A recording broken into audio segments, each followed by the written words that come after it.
Rassuré par les derniers propos de la Fed, le CAC 40 bondit de plus de 3% à la mi-séance. Eiffage gagne plus de 5% à la mi-séance. La société a confirmé hier soir ses objectifs 2015 après avoir affiché une marge opérationnelle de 9% au premier semestre, un plus haut de 5 ans. Les pétrolières et parapétrolières profitent pour leur part de la remontée des cours de l'or noir dans le sillage des places financières, CGG en tête. En revanche, lourde chute pour Gemalto dont le chiffre d'affaires a pourtant bondi de plus de 30% au premier semestre. Le groupe est toutefois pénalisé par une marge brute décevante, même si elle a progressé. Du rouge aussi pour Pernod Ricard qui a réussi à stabiliser ses ventes en Chine au cours de l'exercice 2014-2015. Mais le groupe s'est montré prudent quant à l'avenir. Il a dû aussi passer une dépréciation de 404 millions d'euros sur la marque Absolut.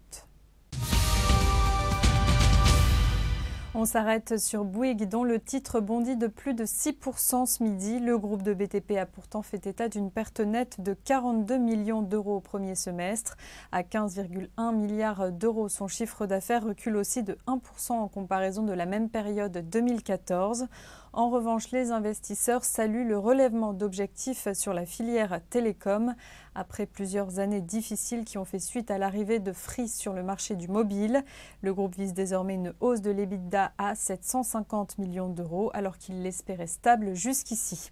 Pour ce qui est du BTP et de la télévision, les projections sont maintenues. C'est la fin de ce flash. Votre prochain rendez-vous, c'est à 18 h pour la clôture.